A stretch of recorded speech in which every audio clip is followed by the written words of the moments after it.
Hello there, and welcome to another edition of the HuskerOnline Show. Sean Callahan, Steve Sipple, and let's welcome back Robin Washett.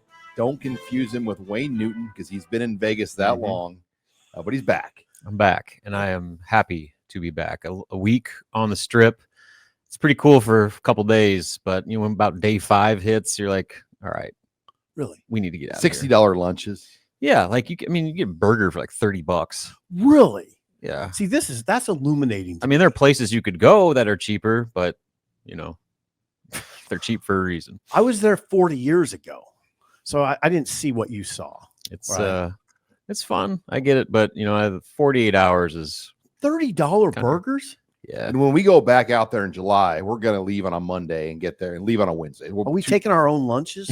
Sack lunch. At the store and make sandwiches. You can. I'm not. We won't be there long enough. It'll be all right. We'll save up. We'll make them, and they'll feed you at the event. Yeah. But guys, opening headlines. I want to get into it right off the bat. The NCAA versus House case has been meeting in a courtroom all week in Oakland, California, of all places. And there's a lot of questions we still don't know, but the judge is willing to settle and move forward with everything. But one of the key sticking points remains the roster sizes and moving to these roster limits immediately. I think, that they would like to see more of a phasing period, a grandfathering of sorts, yes, of current players. And that all sounds good right now. I think the issue, though, is a lot of the damage has been done. I think coaches and schools have already recruited to the new numbers. I mean, I spoke to a coach on campus this week, and he's like, yeah, that'd be great. But the problem is, for about 2 years, we've been recruiting to what this new roster limit was expected to be. Okay. But for football at Nebraska, it would be maybe 20 more guys got to stay here. Now, here's the thing, though. Claudia Wilkin, okay, she's a U.S. district judge. I don't know how plugged in on all of this she is, but she's calling the shots now. A U.S. district judge in Oakland, California is calling the shots for college sports. Now, what with that conversation we just had, though, Sean, how many schools does that affect? Not that many, right? No, and I think Nebraska's sort of an outlier. Yeah, and I think most schools might be talking anywhere from 10 to 25 players. Nebraska, again, there's just not that many schools that ever carried 155 guys and have to make this huge cut. A lot of schools don't have to cut anybody. They were in the 110 range already. So I don't know why that's a holdup, but it is. I don't think it's a major holdup. Well, because it would probably be a competitive advantage to people that were carrying fewer players, probably, like you said, in preparation for these roster limits. Okay. And so Nebraska would suddenly just have guys that were already on the roster that they could just navigate through a season easier with more bodies. And so I think that's probably maybe the sticking point. If you're a team that is operating, around 110, like going last year, maybe you'd have to do some catching up for a team like Nebraska that suddenly gets back 20 or 30 players. That's just one thought. Somebody's going to have to explain that to Judge Wilkin. Yep. Yeah, there's a lot of thought. I mean, but mainly just disrupting a kid's future life because of this. And I think it's the power schools that are for the limits because their bills have gone up. I mean, they've taken on huge debt. Okay, so what I think, one thing we can, just emphasize, I don't know if it's educating people, some would understand is, Sean, Rob, it is expensive to keep a player in your program. What if you're fit? This sounds really cold, but 4-string tackle goes down with a knee injury, significant knee injury, an ACL. It's $100,000. I mean, you're paying the surgery. The school's on the hook for it. I mean, Nebraska orthopedic isn't cheap. Nothing is like that. Nope. And you're paying academic resources, food. Yeah, it's expensive. Training, I mean, there's a lot of other costs that people just take for granted. Right, exactly. So that's getting back to the idea of what you said, Sean. For some schools, they're good with this. With a limit, with 105 limit. Future players too. Like brother got to operate under the previous roster limits, and now suddenly I'm being bound to this, just out of nowhere, that this new change that is being forced upon me that's going to alter the course of my career. Like, I think that they worry about how open-ended that would be for future litigation with potential lawsuits there. So I think that's another element to this. It's not just, the schools and what they're dealing with, but players currently on rosters that are on that kind of fine line between sticking and having to move on. And then also future college players that, are saying, wait a minute, why do all of a sudden we have to play by these rules that no one else in the history of the sport have had to play under, just because of this rapidly fly by the seat of your pants business model we're doing? And we talked about this, the Jalen Gramstad story people are talking about right now this week. That in this new model, it doesn't exist. Nope. Like, you can't really create a James Williams story. Shows up to a camp and gets a roster spot and then plays, and now he's highly paid as an NIL player at Florida State. At least that path of the same path wouldn't be there because the roster spots.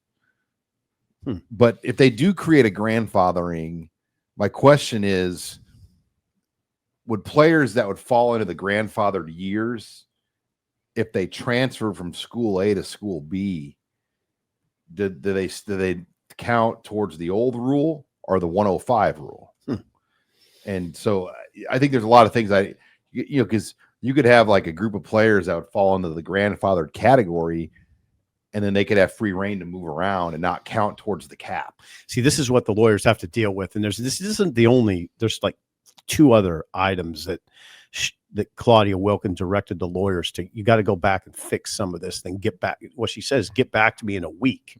So maybe next week we get resolution, or maybe the lawyers go back to Claudia Wilkin and she says, no, still still not satisfactory. What's a really unique kind of ripple effect to all this, and the unknown of what's going to happen, is that teams with basketball recruiting, it's full swing. Like, everybody's kind of going rapid fire here, and schools are kind of putting the screws to transfer recruits about saying, hey, we have this much money allotted for NIL for you. We don't know how much longer that will be available. If this new settlement comes in and suddenly schools are restricted to maybe more of a quote unquote traditional NIL model, those dollar figures might be cut in half, or even more, depending on what happens. And so you're seeing this kind of craziness right now with portals, because players know that they need to lock in these deals and these payments that will go through pretty much immediately.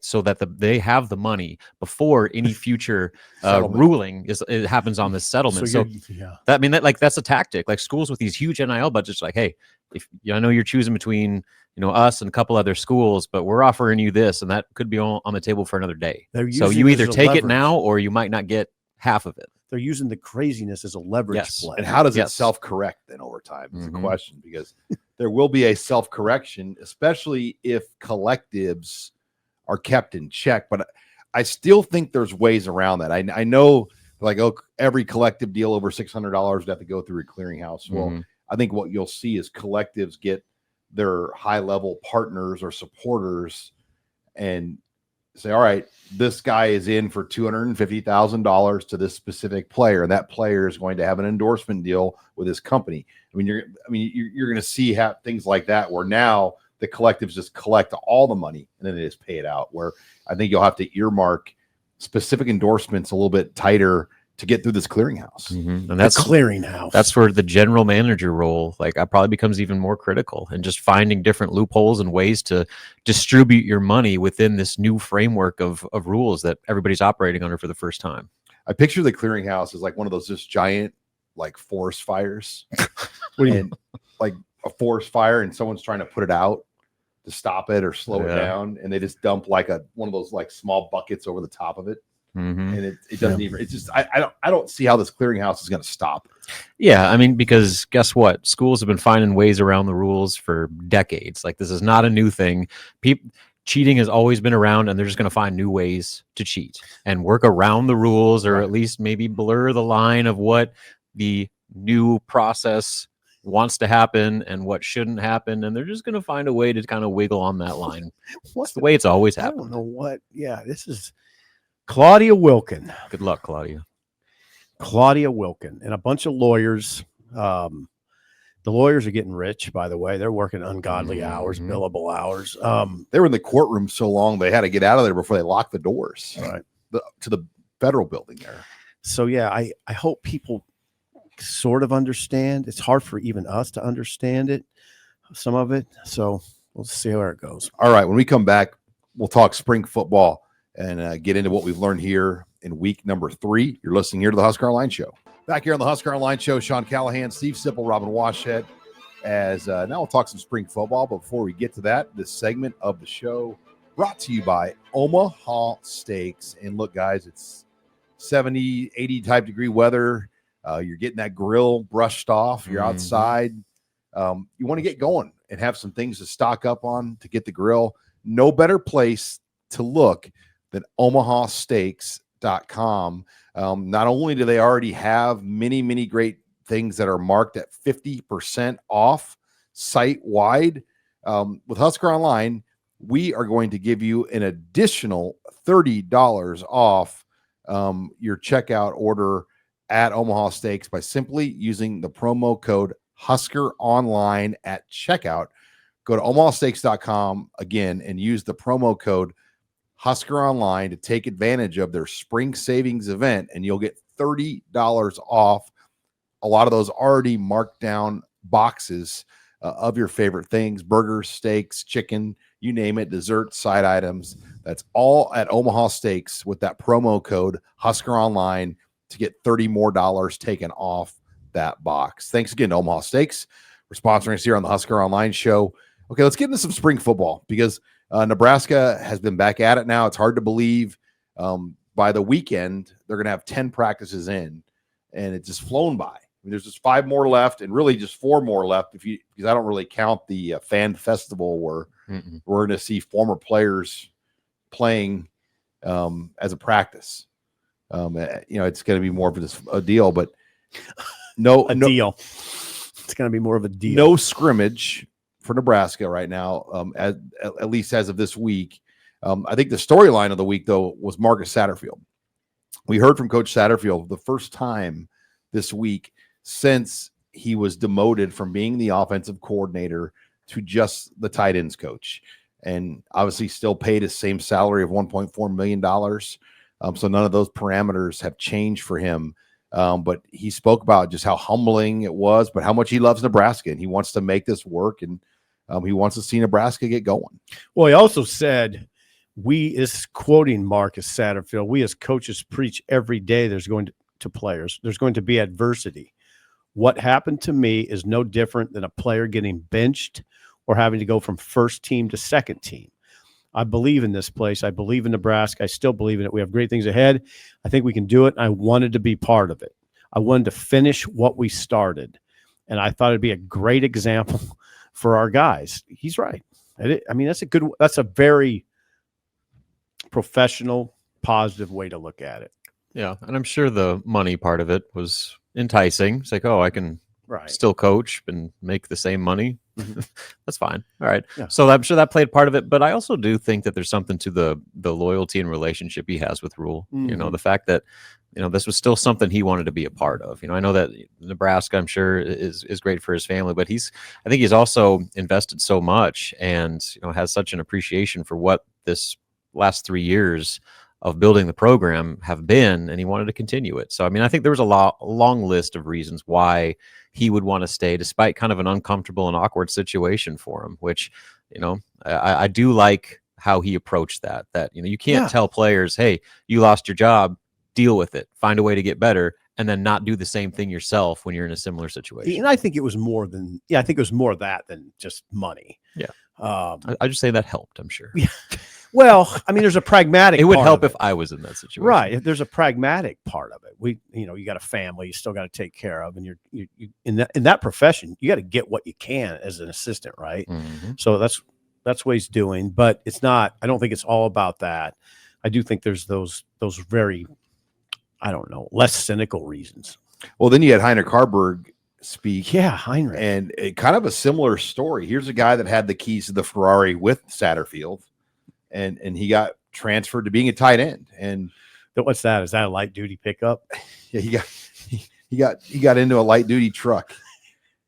I would say tight end's a little heavier duty. Okay, but kind of like an older model big pickup. But here you had the two guys that were driving the sports car together, running the offense at quarterback and offensive coordinator, to now relegated to probably the lowest profile position on the offensive coaching staff. And they've both embraced it for different reasons. You know, Satterfield talked about it, but Harberg, for him, Harberg too did. Yeah, he's from Kearney, and his dad played here. He's got a relationship with Harper Murray. He's got a lot of things that he loves Nebraska and loves this state. And Dana Holgerson, I think, has sold to him, hey, I believe you can be a tight end. By the way, guess who said that a couple of years ago on the way out the door and left those notes for Matt Rule and Satterfield? Mark Whipple. Oh, really?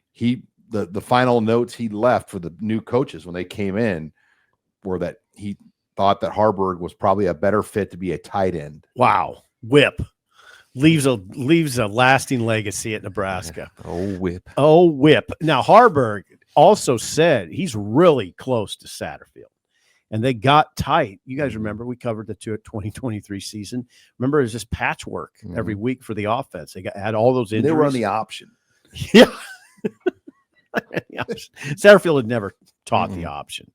So Harberg said, we got really tight. He said, he had a great quote. He said, Sat knew that I was going to do whatever I could to get a win on Saturdays. And I watched him basically live in the facility that year and give everything he had. He said, that's a guy I'll go to battle for any day of the week. So yeah, they've kind of, I don't know, fallen down the ladder together a little bit, you know. And that's life. That's life. Yeah, for sure. And so I do think that the loyalty aspect also plays into the Harberg situation, where like he wanted to be a Husker. He grew up a Husker. Like playing for this team and this university and the program, representing the state, means a lot to him. So if he could have the opportunity to still have an impact, I think that, you know, that was going to be a pretty easy sell for him. But especially when you look at that tight end room right now, it is opportunity aplenty right now for Heinrich Harberg to come in and have an immediate impact, if not be the number one by the end of fall camp. Rob, he needs to be. I know. And I think that was probably another selling point for him. Is like Rule had talked about this. He's like, you know what?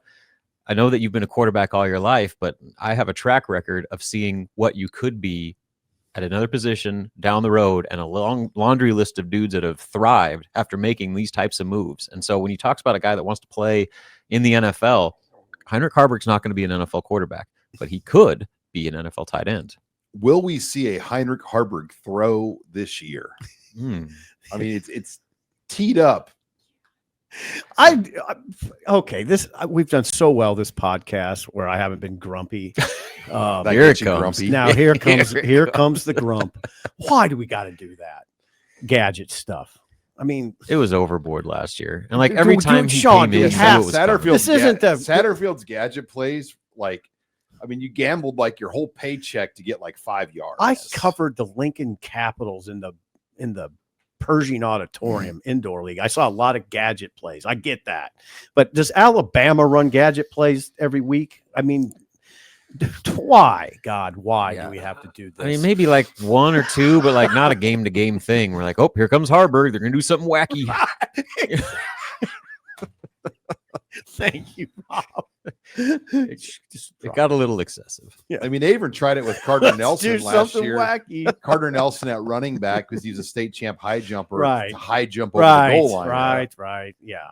And I don't know. I just don't like the idea of taking the face of your franchise off the field or taking the ball out of his hands, especially when you need like a scoring situation. Like, I get it. Like, again, like here's a wrinkle that we're pulling out for once or twice a season, but like, no, it cannot be a weekly staple of your One of offense. my favorite Gadget plays was when Zach Taylor faked the timeout call and started walking off the field. It was in the Colorado game in 06. I remember that. In Lincoln. I remember it. And it was good. And worked. The offense stayed lined up and they snapped the ball directly to Tier Green, maybe? I think it was. Tier Green. Tier Green. Hello. What a name. Yep. Wow. Had some speed around the edge, right? Well, would you consider like Marlon Lucky's pass in the Texas game in 06? I'm going to Bill like Callahan the halfback again. pass. The halfback pass to Nate Swift, a Gadget play, when they set that same play up a couple times before. He did it a few times. And then the safety's bid and he threw it to Nate Swift. Yeah, I mean, that's a good Gadget play.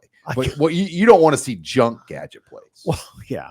I just like to see how about just to throw down the seam to Heinrich. That'd be good too. Yeah, right? Gadget plays work a lot better when the staples of your offense are working effectively. Yeah. So like I'd focus on that part first. Yeah, and he needs every snap he can possibly get as a tight end. Okay, guys, we're going to take 7 plays here to work on this Gadget play. No, I'm just saying, Sean. No, I don't disagree. Going back to what Rob said, I want to emphasize they need Heinrich to be good. Mm-hmm. Lindenmeyer's a good player, Mm-hmm. but he's not. You can't put the game on his They back. need dynamic athleticism at that position. Right. And Carter Nelson can be that guy. I think he but can. He's coming off a surgery. So like you need depth. You need some more playmakers at that position. Well, I don't look at Heinrich as depth. No, he can be the starter. Yeah. That's what I'm saying. I think he is going to be. I mean, they'll have they'll have 2 kind of starting tight ends, Lindenmeyer and Harberg. If I was his coach, I'd be telling him, you got to get ready. Mm-hmm. I mean, because you're our dude. Yeah. I mean, Yeah. so learn how to block quick. Yeah, this all right? opportunity at a new position only works if you're head first Right. and like fully committed to being the best tight end you possibly can. He'll be. be And it sounds fine. like he is. Yeah, he'll be fine. All right, when we come back, we'll talk. Abby Barmore is going to join us a segment earlier to talk mailbag. We're going to give Robin 2 more segments to talk basketball with the portal in Las Vegas. You're listening here to the Husker Online Show. And we're back here on the Husker Online Show. Sean Callahan, Steve Sipple, Robin Washut, Abby Barmore joining us. But before we get into the mailbag, this segment is brought to you by BetterHelp. You know, life is tough. There's a lot going on. You're trying to juggle it all. And sometimes you just need someone to talk to get you through those daily things you're battling. And it's not easy. You may not have time. You may not want anyone to know. Well, BetterHelp helps you with all of that. Number one, you do it on your time at your home, on your computer, your device, whatever it is. You find a therapist that matches you through a survey, someone that really can kind of fit what you're looking for. And they bring it all right to you. They make it so easy with BetterHelp to find the person that you need to talk to about whatever you might be dealing with. If you've never tried it, we're going to give you 10% off BetterHelp. All you need to go to is betterhelp.com/Husker, and you'll get 10% off your first month. That's betterhelp.com/Husker, and they will give you 10% off your first month of BetterHelp. Thanks again to BetterHelp for sponsoring us here on the Husker Online Show. But let's get into the mailbag, Abby. Where are we going? Okay, first one. If you could protect one position group completely from the portal, which one would it be? Oh, what a question. Go ahead. Quarterback.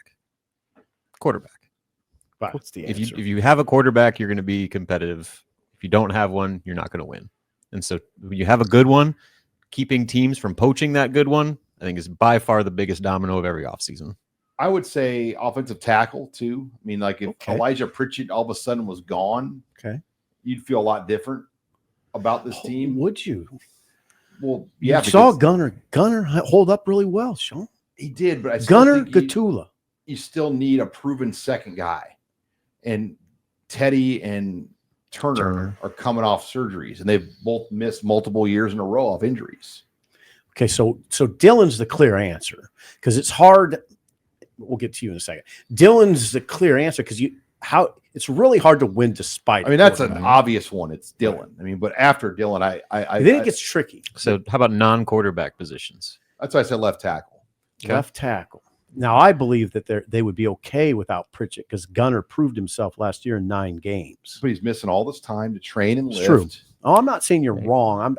I think you're right, and I think there's probably 2 answers on both sides of the ball: left tackle and edge rusher. There's a reason those are the most expensive players in the portal every single year and are the most valuable commodities on the market. So pick a defender. Who's the defender you can't lose right now? It's got to be an interior guy on defense. Riley Van Poppel? Van Poppel, Keona Davis are the ones that come to mind first. Mhm. I just don't think you can afford to lose either. I can't say Winery yet. Not yet. Because we haven't seen or heard or too much McCullough. yet. Like, I mean, there's been good things, but he hasn't played a game here. Judy yet. would be behind the list. Elijah Judy would be behind the list because I think they want him to be the nose, like the reasonable facsimile of Nash Hutmacher. So Abby, one of the interior guys, and I would go with Keona Davis. I'm going Keona Davis. Okay, next one. How many more portal players does Nebraska ball need to add? Oh, Rob, I was thinking about this driving over. Okay, well, a lot of it depends on any other attrition, which at this point, I'm not really expecting either. There wasn't that much to begin with, just considering all the guys they lost to graduation. And so Gavin Griffiths was an obvious one. I think most people expected that one. Nick Janowski was a guy that, I think heard rumblings about for a while, just because he's an out-of-state kid. He redshirted, and when you're sitting out for a full year, a lot of back channel recruiting can go on, and there's some varying things that happen over the course of the season. Probably changed what his outlook would be, like getting Jamarcus Lawrence, like Cale Jacobson suddenly breaking out of nowhere in Las Vegas and earning a spot in the rotation. So stuff like that happens, but beyond that, I think Connor Season already said he's coming back. Cale said he's coming back. Braden Frager's coming back. Who else am I missing? Berkey's coming back. Yeah, Berkey's coming back. So, I mean, like, basically the core you would worry about, I think, is going to be intact. So, as a result, with all the things that have happened as of show taping right now, I'd probably say maybe one, maybe two more guys. But I think the big priority now is going to be another big, an athletic big that can defend the rim, because they've got offensive-minded bigs. They got Berkey, who can stretch the court, Rink, who can stretch the court. We'll just call him Oogie, the kid from Central Michigan. He's more of an Andrew Morgan type. They need that kind of Braxton Mia type, the guy that can protect the rim, but also be a little bit more serviceable offensively. So if they do add another guy, which I expect them to, it'll be someone in that kind of mold. They Maybe have not their as point big as guard? Braxton. So we can get to that in the basketball segment. I'm going to save We've that for got two basketball. basketball segments coming My up. bad. Yeah, save it. Yep. Because I gave Rob we're doing 2 segments That's with it. Rob. So We're done. Next. You have to stay to the next Stay two tuned. segments. Tune Okay, in. next question. Could non-college football playoff bowl games start paying players NIL to reduce players opting out, since it worked for the Crown? it sounds good, but you just wonder if it's really sustainable and if the money is enough to delay decisions. Is it there? Is the money Well, there? that's the thing. The Crown had all that money because Fox paid them all the money. Like, that's huge media outlet basically funding everything about the operation. Whereas like the Bad Boy Mowers Bowl, like how much more is Bad Boy Mowers? Well, that's the invest? Pinstripe Bowl. Whatever. Name a obscure company that's sponsoring a bowl game right now. The Yankees could afford that. Yeah. So, I mean, maybe some could, but not all of them could. But hey, I mean, what's to stop like the Barstool Bowl or whatever, like from saying, hey, we're going to dump a bunch of money into this just to keep maybe attract some good teams that would decline maybe where they would stand on the tier of that next level of bowl games to play in this bowl game because there's an NIL. Here's the incentive. issue. The Bulls have contracts with conferences.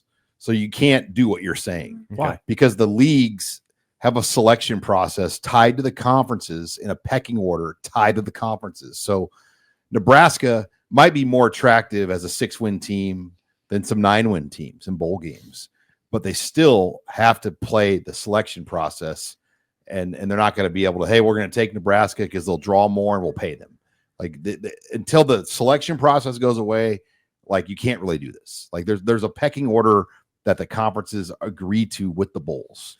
No need to do it, in other words, is what you're saying, right? Yeah, they can't. I mean, they just like the Capital One Bowl and the Outback Bowl, or not, it's not even called the Outback, whatever it's called, Tampa, the ReliaQuest Bowl. I mean, they have a selection process where they get to go in an order. And so that's already set. I don't really know, like, if you can say, hey, we'll pay these guys more, so come to our bowl. So what about a bowl paying their way up that selection process? Like some lower tier bowl suddenly invests a bunch of money into an NIL prize and then suddenly replaces the ReliaQuest Bowl. That happened a long time ago where the Alamo Bowl started to pay more than the Holiday Bowl. Right. And they jumped the Big 12 in the selection order. And I remember talking to the Holiday Bowl folks back on our mini trips to San Diego that, yeah, they just couldn't afford to like pay what San Antonio was paying Paying to the teams? to the conference. So To the conference. the payouts right now, when you go to a bowl game, it doesn't go to the team. It goes to the conference. And then the conference has an amount of money that they pay you per game to cover the expenses. Bowl games are not money-making deals. They are break-even operations to send the band, the cheerleaders, the team, the coaches, their wives, the coaches' kids, the regents, and they all fly to the bowl game. And the money that's made pays for the trip. But what Robin's suggesting, I think, How can they come up with more money than that, though? Like a bowl game, you have hundreds of people that already you have to pay their travel for. How are you going to find more money to pay on top of that? Well, money? it would be like one or two bowls we're even talking about here. But again, there's companies that are sponsoring these bowls that have a lot of disposable income. Your conference won't allow you to do it. Okay. The Big Ten will not allow you The commissioner has spoken. Well, the Big Ten is not going to allow you to stiff arm their bowl No, partners. Like they have contracts, and guess how much money the Big Ten pays you? Football's a completely different animal in so many ways. Like they operate basically as their own thing compared to any other college sport. Now, Fox in the Big Ten could say, yeah, the hell with ESPN. We have no affiliation to ESPN. We're going to cancel all our bowl agreements with ESPN and set up something with Fox. Set up like the college football crown. That's a road where you could see this happening, but you also want to play the SEC in bowl games to generate the ratings. It's a slippery slope because Fox hardly has any bowl game. They have like 2 bowl games. Could Fox set up a college football crown? 8-teamer. Yeah, Fox airs like sweet. The Could holiday. That would be awesome. They air the Holiday Bowl and like one other bowl game. That's Could it. they do it? I mean, who would the matchups be? That's the question. Yeah, it'd be that next tier of 6 and 6 or 5 and 7 teams. But the SEC wouldn't agree to it. Could you do it without the SEC? No, because the ratings wouldn't be there. Okay. Like good discussion. Arizona State playing a big SEC team or like Kansas playing a Big Ten team in a bowl. It doesn't do as much as like an SEC team playing a Big Ten team. Okay. So, all right. Okay. Last question. Final question. Okay. With the closing of Johnny Sortino's in Omaha, what is one of your fond memories of a now closed Omaha or Lincoln establishment? And you can't say Rock and Roll Runza. First of all, Johnny Sortino's legendary spot. 60 years it was open. And where? 78th and L, right off 84. Like right by the drove by, right by the original grandmother's restaurant, right there on the corner. I grew up right there. I mean, I grew up really close there. Had a lot of team parties there. Like, and the place could seat like 500 people. You'd go there, and there'd be like 10 entire teams there. And they had an entire podcast on this. And they had this arcade. I'd be interested in it too. And the parents would just be drinking beer, having fun, relaxing, and it would just be kids everywhere in this arcade. And they had this Simpsons game that was in there like the entire time. And I'll never forget how much money we pumped into the Simpsons video game. That game was awesome. What was it? It's like an what was the arcade gist Simpsons. of it? I didn't even remember, but it was just a like Simpsons here's the character. Johnny Sortino's arcade. Making through levels. Yeah. I mean, look at that arcade. That's awesome. That it was I gotta look at this. Oh, you don't have your windows open. No. Ooh, you got turtles. Nice. Oh, that's it. That's where Sean was right there. Well, Sean, then that's where see that red thing behind the ATM machine? Yeah. That was like a sticker, kind of like the machine where you get the little plastic globes, ball, like there'd be stuff in there. Sean, so did you hit that ATM a lot? No, Pat but Callahan did.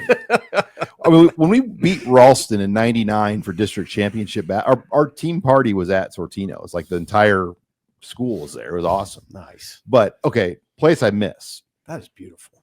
Piccolo Pete's. I'll put that one out there.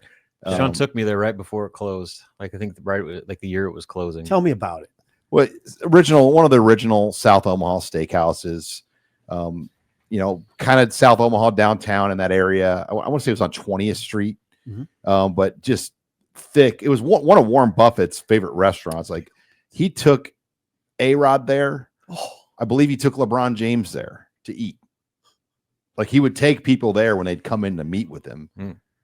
Because it was you took Rob there. I took Rob there. I mean, it was VIP only. There's Piccolo Pizza. Look at this dining room.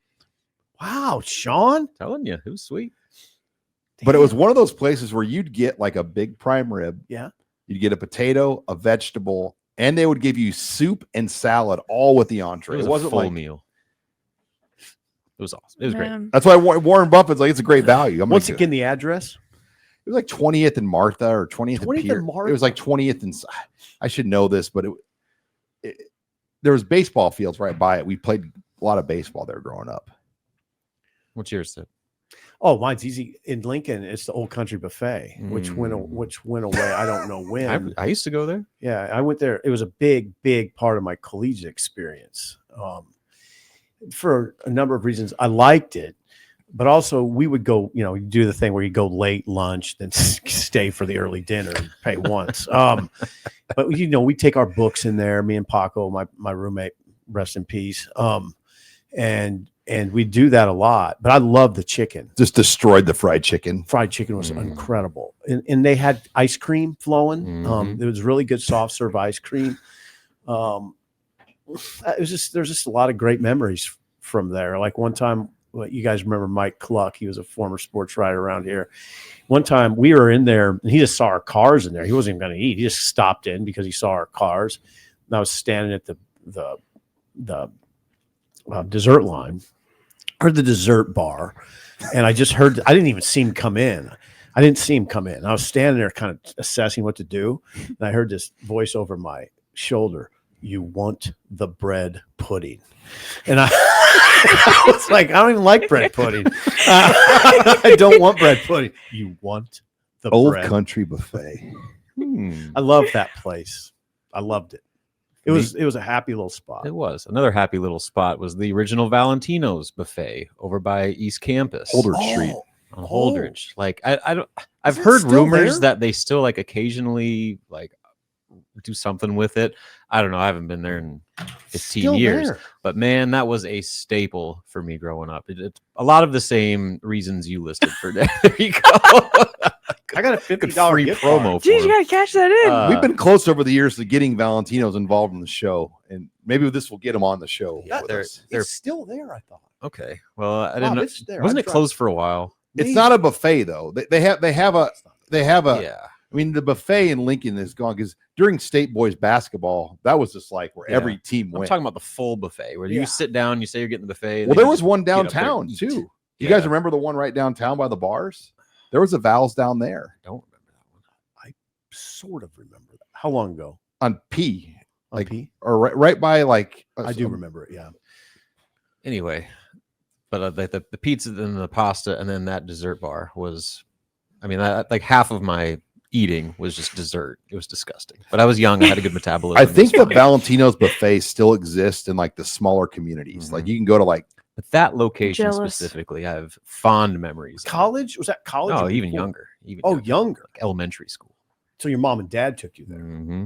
That's a good one. Mm-hmm. Abby. What do you got?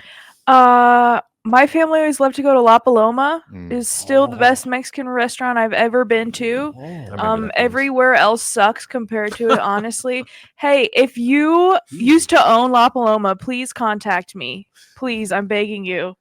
Where was that at? No, seriously, it was so good. There Paloma. used to be one like way out on O Street, and then they moved it in town to like 84th and Holdridge. There's like a Mitiera there now. Yep, that's right. No, I love that place, but in college we used to go to Fuzzy's a lot, Fuzzies. Oh, yeah.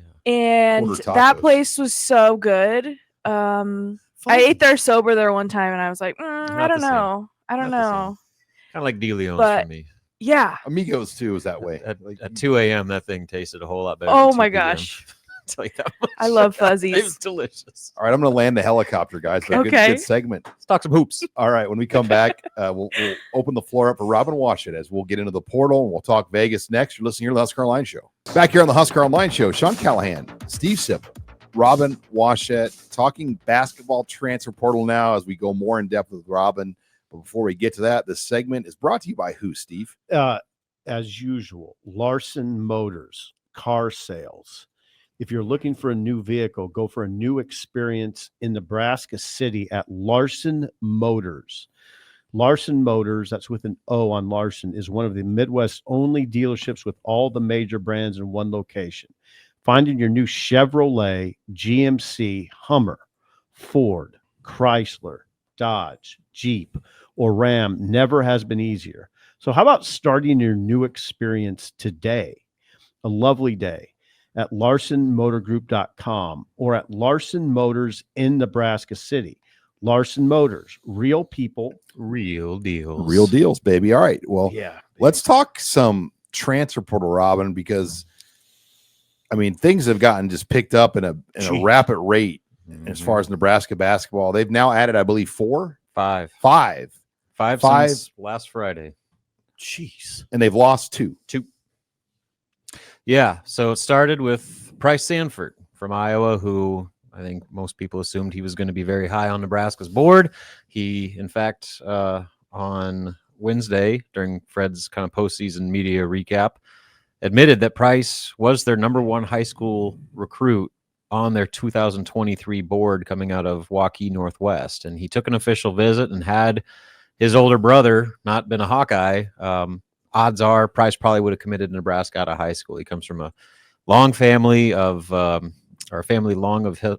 fandom. They grew up watching football games, and he also camped at Fred's summer camps at Iowa State. So that relationship goes back many years. He's a 40% 3-point shooter. He fits everything they were looking for. And so that the shooting part of it kind of set the tone for what we saw over the course of the weekend, where you've got the return of Jamarcus Lawrence, who, probably had some regrets very quickly after entering the portal last year. That was kind of a surprise move. It caught Nebraska off guard because they were fully planning on him being a fixture in their lineup, and, had no real idea that he was thinking about leaving until he hit the portal. Goes to Rhode Island, plays okay, all right, but he shoots just under 40% from three. Not bad. Comes back, and now you have a guy that started at Nebraska, knows the system inside and out, gives you 3-point shooting, gives you point guard experience, and he's one of your best on-ball defenders immediately. And he's fast. He can play with the tempo Fred wants. So those two guys in themselves check a whole bunch of boxes right there. The other box they needed was in the front court, and they got Ugnius Yarovicius. I butchered that name, and that's why we will call him Oogie until I figure out how to officially pronounce it. I haven't practiced enough. It's been too chaotic, but I'll get it. Anyway, 6'10", 220-pound forward out of Central Michigan. First team All-MAC player who offensively, I think, gives you a little bit or a lot of what Andrew Morgan gave you. He's that guy that's going to mostly be on the block. He's got really good post moves, and Sean, you'll appreciate this. Probably the best thing about him is one of his biggest strengths is his finishing ability around the rim. Like, he converted at an extremely high rate when he got looks at the rim, whereas missed layups were a problem all year long for Nebraska. So he gives him that post depth, and he's 6'10". So, I mean, that gives you, defensively some rim protection and just a true kind of post body.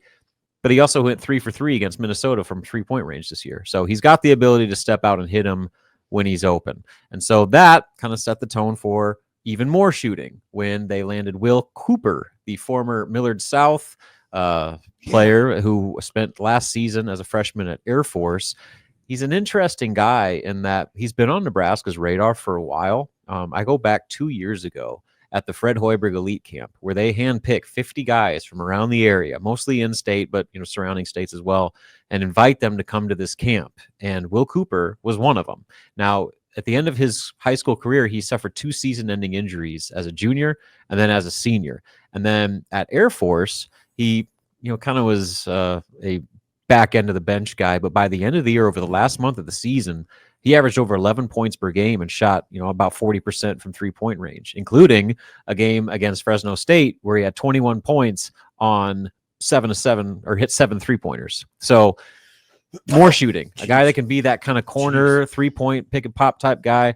And then it continued on into Wednesday, where they signed Kendall Blue, the guard out of St. Thomas. He's a guy that can play some point guard. He averaged 2.4 assists last year, but he's a scorer. He averaged 12.3 points per game, shot at a real high level from 3-point range. He's 6'6", almost 200 pounds. And what I love about him is, he's a guy that, can score big numbers. He had 18 and 11 against Oklahoma State this year. So, I mean, he can play at a high level offensively, but I love his toughness. And he's a great on-ball defender, averaged a steal a game, and really was a tone setter as far as his perimeter defense is concerned on a really good St. Thomas team that was ineligible for postseason play. Had they not been, they could have very well been in the NCAA tournament. So you pair Jamarcus Lawrence, can kind of do a little bit of everything. Price Sanford can shooting, but he's 6'7", can do some different things. Blue can do some different things. Versatility and shooting are the name of this portal class so far. And I know a lot of people are wondering, like, where's the true point guard? Where are they going to get this kind of lead on ball guy? I don't know if that's a priority to get a true just facilitating point guard. Could Jacobson still play point? Yes, Sam Hoiberg can still play point. Price Sanford could play point. Who else? Or Cale Jacobson. Did I say Cale Jacobson? To go down the list, Rink Mast led your team in assists 2 years ago. He'll probably be your primary facilitator in the half court. So I think what the goal is to have 5 players on the court at all time that can shoot and that can run the offense, can initiate the transition offense, can get the ball up floor.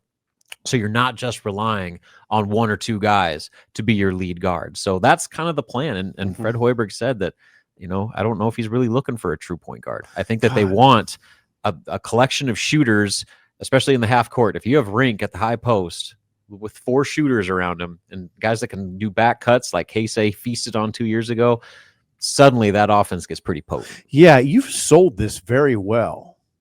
You've sold this well.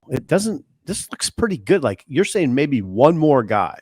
Well, again, it depends on what they do with future attrition. I believe they're at 14 of their 15 roster spots as of today. And so there could be more movement going on, but I for sure think they're going to take one more, and that one will probably be another post piece. This fell into place quick.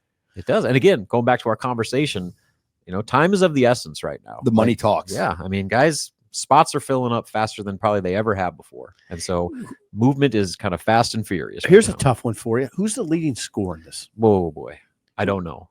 I don't have a guess on that right now. There's no clear cut. No, because it doesn't matter. You could have 4 guys all in like the 10 to 12 range, right? Yeah, that's what I think. Yeah, and I think you're probably maxing out on like maybe a 15-point per game guy leading you. Like you're not going to have Bryce that's going to shoot. Or Casey. Yeah, well, and even Casey, like he didn't lead the team in scoring, but like they had several guys. They had Bryce, they had Rink, they had Casey, they had CJ Wilcher, all guys that could go off on any given night. And I think they're trying to get back to that because they were so reliant on Juwan Gary and Bryce Williams to do 80%, 90% of the heavy lifting every single game. And they learned that doesn't work. You need a consistent 3rd, 4th, 5th option that you can lean on every single game. Who costs the most money in your opinion? Ooh, interesting. Oh, I mean, Price? Or Jared Vicious? Usually, Jared Vicious. You base that off of who their other offers were and what Joe Jared Vicious. It kind of looks like Jared Vicious. It's close enough. Just call him Oogie. That's a good question because it's position based where like point guards and bigs kind of like are the left tackles and edge rushers of college basketball. So you'll never get official numbers on any of these guys, but I think if you frame it within what coaches and other sources have said about what the going rate is, and then pair that with other schools that are involved, because teams that have big collectives, so like teams with like Washington was throwing a whole bunch of money at Price Sanford, and so I don't think he took Nebraska gave him that much, but like a guy like that was commanding 7 figures. Okay, now there's your answer. I think that's the answer. I mean, he was the first guy they went out and got for a reason, and usually I think that's your answer. Priority. The money went to the the price tag. First guy. Yeah. All right, when we come back, I want to talk more about Vegas with Robin as he was out there for the entirety of the trip, and we'll get his final thoughts on the season on that next. You're listening to the HuskerOnline Show. Okay, final segment of the HuskerOnline Show. Sean Callahan, C. Simple, Robin Washut. Want to spend some more time closing out on basketball because, Robin, you were in Vegas for the entirety of the Crown. The team is back. You had Fred. You had some players. I mean, I think nobody really knew what to expect from this thing going out there last week to Vegas. I think it's safe to say they hit a home run, at least Nebraska did with this event. And in general, I think the event hit a home run by getting Nebraska to the finals.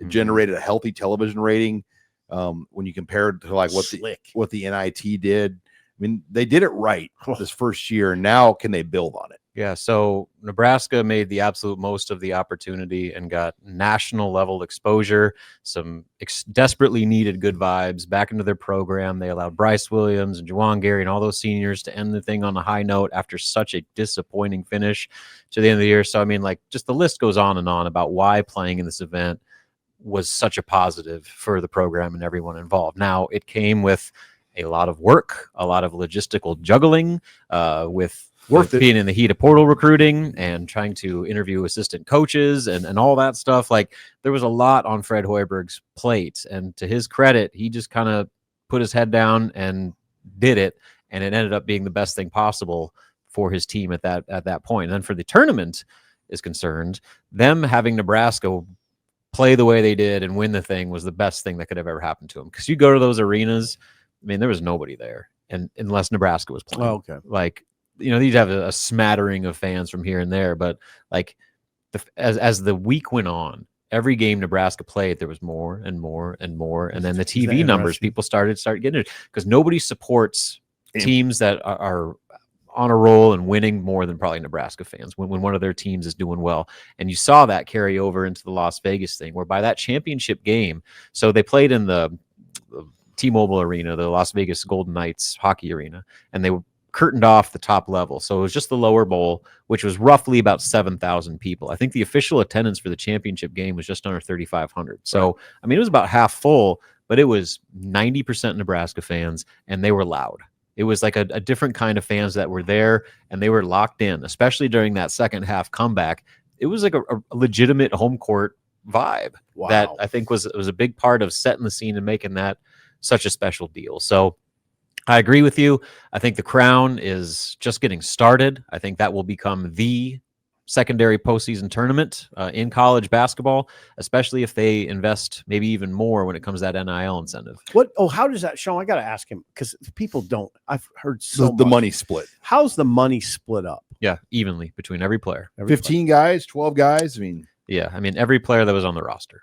So even Gavin Griffiths, even Raleigh Wooster, who didn't play, like those guys all got a cut of the money. That's how it should be. Yeah. Like Fred basically use the example of like an NBA playoff bonus. Like that's what it was. Sure. Like, so the guys that were on the team that got to the playoffs, that won the championship, get the money. Yeah. Now you raised something that I would look for. I think Fox just got to up the ante now. Mm-hmm. And if they do, what if? Right. Now, if it's $1 million pot, they could do that. Could the SEC, would they ever play in this, though, with their lower teams that don't make the tournament? Or are they so married to ESPN that they won't have any part? It's a great question, because their NIT, like their contract, the Big 10 and the Big 12 and the Big East were all locked into the Crown, whereas the SEC and the ACC were locked into the NIT. So that's going to be a question, especially, I mean, if the fields are as lopsided as they were. Like the NIT field looked like a mid-major event, whereas this was all, I mean, for the most part, power conferences that were right on the cusp of making the tournament. Well, and I was telling Robin this, think about just getting Boise State, Washington State, and Oregon State in that field, USC. Traditionally, when the NIT would be programmed, those are the games that ESPN puts on in the later windows. And the Crown took all those teams away. So it was a crap. I mean, the 4 power teams in the NIT this year were Stanford, Georgia Tech, Oklahoma State, and SMU. And that was it. And, if you count like Wichita State as a power, but they didn't have a great field. I mean, it was, might have had teams with good records, but teams from smaller divisions. Wow. Whatever. I mean, it's a fascinating thing. It is. And Fox putting like Hummel and Kugler on it. Gus Johnson on Fox proper. Right. Put Nebraska basketball Hummel and on. Kugler were the opening act. Yeah. They went to the number 1 team. Right. Yeah, well, they should be the number 1 and the production was really good. Yeah, I've heard. I didn't watch any on TV. It was big time, but I heard it was excellent. Big time just the overall just production of it. Yeah. So again, I think they got something going there. And Nebraska winning and just all the attention that Nebraska's fan base gave the event, I think was the ideal springboard for the Crown to. Here's a difficult question to ponder. I'm not being a wise guy. It's a legit question. Does this take pressure off Fred going forward? If you don't make the NCAA for the here and now, well, if you don't, what if they miss the Big Ten tournament again next year? Well, that's not acceptable. But if you miss the big dance, you have the Crown. Yeah, but I don't know how much that carries you. It carried a little bit more than I thought. For now, I mean, yeah, they were that close to losing the Arizona State game. Yeah, it was a nice finish and a really good feel-good ending to the season. But the reality is, like, Nebraska investing what they invest now, that pales in comparison to some other programs, but they're still investing a ton of money into men's basketball. Like, you need to start seeing some reward from how many teams you're going to compete for championships, real championships, NCAA championships, conference championships. The Crown is great, but that's 8 of the also rans in college basketball. I hear you. How many teams had 46-day losing streaks? Nebraska. I mean, that, like, to go 46 days between wins. Yeah, they also had some long winning streaks too. Yeah, but 40. I mean, I would love to know the data on that. How many teams in college basketball this year? Arizona State did. Win a 46-day stretch? Yeah, they lost like 11 of their last 12. It's a long time. I mean, Nebraska's and then still finished away. I mean, it was just a weird year all around. It was one of the weirdest years I've ever covered for a lot of reasons. And just because of the potential that the season started with, coming off the NCAA tournament. So that in itself, the expectations going into the season were higher than they've been. But they weren't picked high. I know, but like internally, like Nebraska fans expected to get back to the tournament, and so did Nebraska. They were off to a great start, 12-2, beat Creighton in Omaha. All of a sudden, everything's falling together, and then they just go on a lull. They somehow find a way to rally back and get back into the conversation, then lose 6 of their last 7, and then everybody's just like, oh, we're talking about firing everybody. Then they go to Vegas after a 3-week layoff and end up winning the thing, and everybody's feeling good again. So, I mean, just the roller coaster of emotions this season is something I'll never forget. And I'm sure anybody involved. I bet you Fred won't either, because it was a rough season for Fred. I know for a fact that this season took more of a toll on him than probably any other in his career. Just because of like how close they were on so many different Don't occasions. talk about close around Sipple. We about had a fist fight Monday. Close. I heard about that. But I'm just saying, the reality is that they were 5 shots away from being a 9 seed in the NCAA tournament. Oh, yeah. I mean, I told on Simple's show this morning, Stop. I said we weren't talking about not making the NCAA tournament. It was a point where are they going to be an 8, 9, 10, or 11 seed? That was the discussion. Yeah, they were. And then it quickly shifted. They didn't make the Big Ten tournament. And they make the Big Ten tournament. I know. That's why I hesitate on the close discussion. Well, okay. Come on. 7-way tiebreaker for the tournament. Like, in the first year ever that teams are excluded from it. So, like, okay. Got to make the Big Ten tournament. I agree. 7-way. I mean, there's no debating that. There's no debating that. You win, Sipple. You win. You can walk away a winner. You always have that trump card in this. Here we go. You're the big winner here. Yeah. All right. Well, Robin, it's good to have you back. I'm glad to be back. A week in Vegas. Are you glad? I can't wait to go back with you guys in July for Big Ten Media Days, which were just announced. Nebraska's day 1. Let's go. July. But we won't be there for a week. Okay, well, maybe. I pushed for 3 days, but Sipple reined me into a 2-day trip. Yeah, 2 days plenty. 48 hours is plenty. Yeah. All right. You spend all that money. Get your $30 burger. Right. All right. For need to languish in Steve Vegas. Sipple, Robin Washington, Abby Barmore, I'm Sean Callahan signing off here for another edition of the Husker Online Show.